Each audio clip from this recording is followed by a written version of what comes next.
Before I dive in today, I want to let those of you with a 2.5 to 6 year old know that I will be offering my preschool sleep program with 6 special Zoom coaching sessions during the month of September.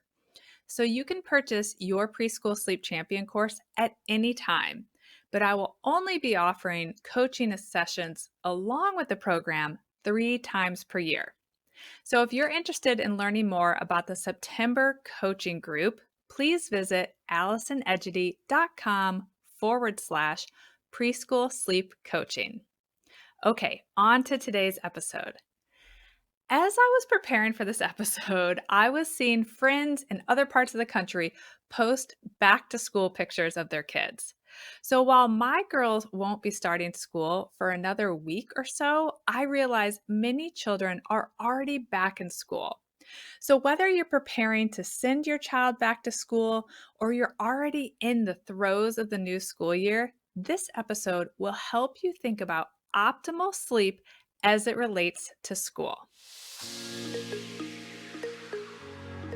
Hi, I'm Allison Edgety, a pediatric sleep and wellness coach and a mom of two. I love to help parents find solutions.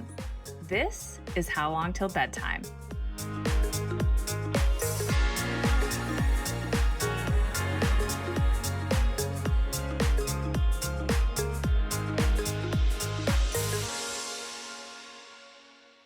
Last month, the American Academy of Pediatrics published the results of a study related to sleep duration and kindergarten adjustment. The objective was to examine linkages between children's sleep duration and children's socio emotional, learning engagement, executive functioning, and academic outcome across the full kindergarten year.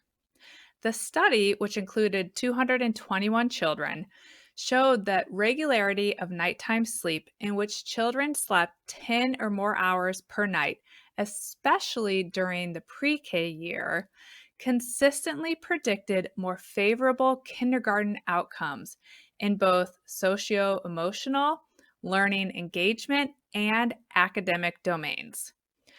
The results suggested that establishing healthy nighttime sleep habits before kindergarten started was especially promotive of better kindergarten adjustment across the entire kindergarten year.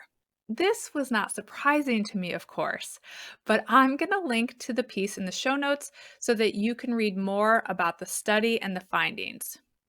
As you can imagine, I am talking about this all the time with parents and how sleep can improve school performance because I hear from the parents I work with that their children are adjusting to change and new environments more easily, and they're retaining more of what they're learning at school after we improve their sleep habits, which generally includes getting them more sleep.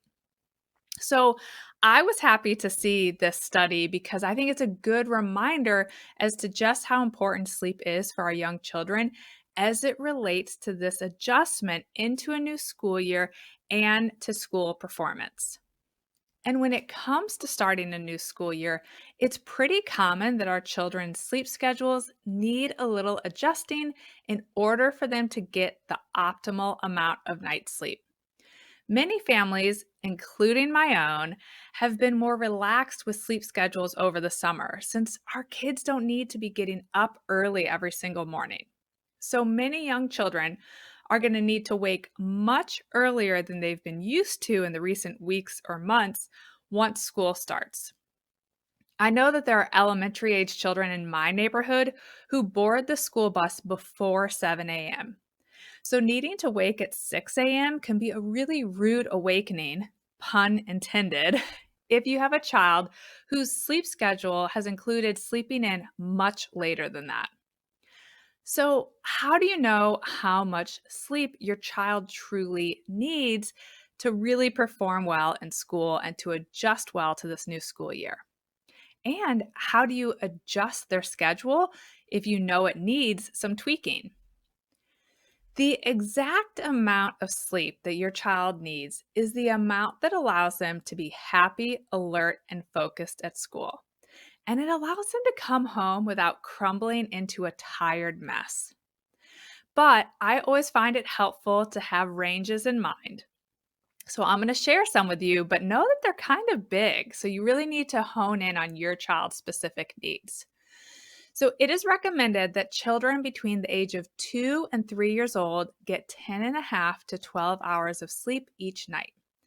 That children between the age of 3 and 6 years old get 10 to 12 hours of sleep each night.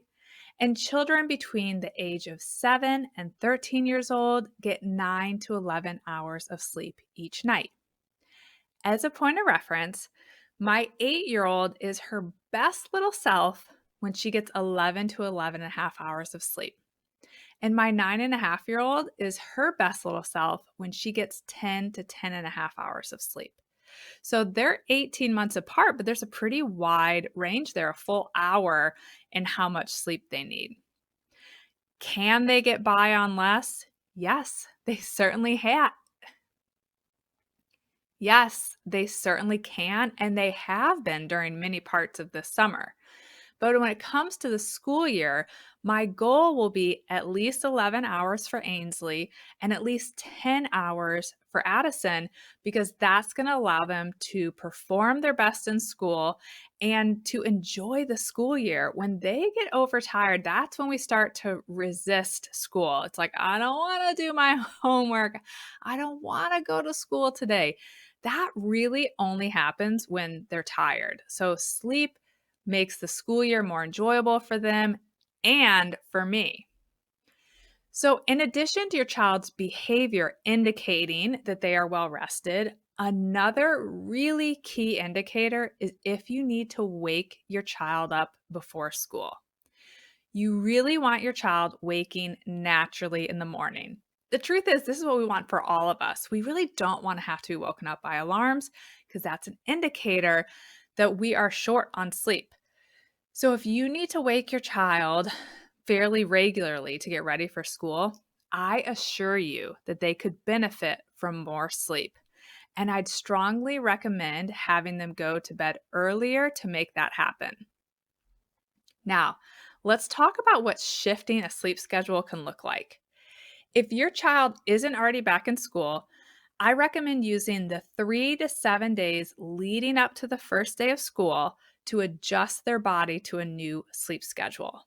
So you know the time that they're going to need to get up in the morning on a school day. And I want you to back into that ideal bedtime based on how much sleep you anticipate them needing. Of course, you can further adjust once school starts, but you're going to have a basic idea. So here's an example. If your child has been going to bed at, say, 8:30 or 9 p.m., and you realize, like my Ainsley, that she needs to be going to bed between 7 and 7:30, and that's going to be the ideal bedtime when school starts. So what I would suggest you do is that you start to shift your child's bedtime earlier by about 20 to 30 minutes every 1 to 2 nights as that first day of school approaches.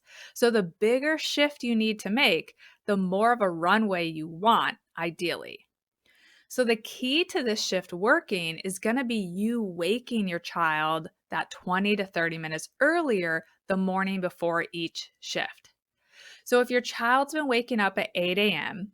and you're going to shift that bedtime 30 minutes earlier, you'll wake your child at 7:30 the morning before you make the shift.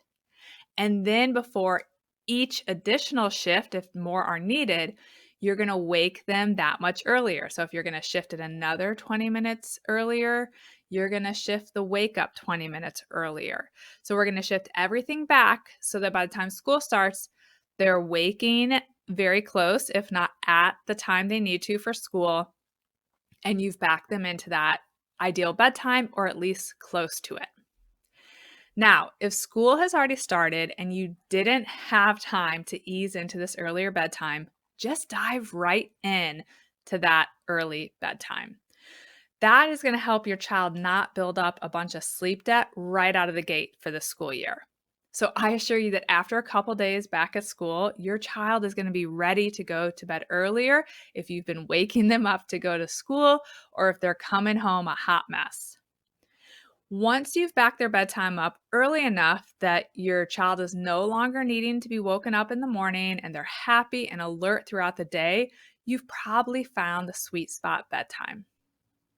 And for those of you with early risers, that no matter what time you put them to bed, they're going to wake up, you'll want to use your child's behavior to help you decide on the bedtime that's best during the school year.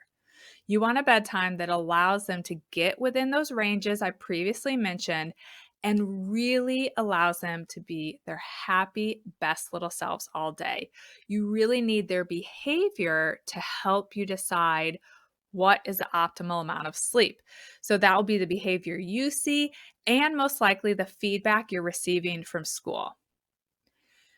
Being well rested is going to help your child and you adjust to the start of a new school year.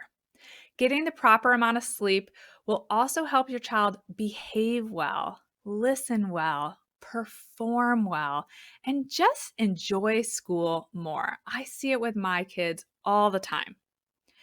If you are looking for some help to teach your preschooler or early elementary age child better sleep habits, consider joining our September coaching group or feel free to reach out to me. Thanks again for joining me today. Next week, I'll be talking about bedtime snacks and how to help your child shift away from them. I hope you'll join me again or share this episode with someone you know. Bye for now. Thank you for listening to How Long Till Bedtime. To learn how we can work together to improve your child's sleep, please visit sleepandwellnesscoach.com.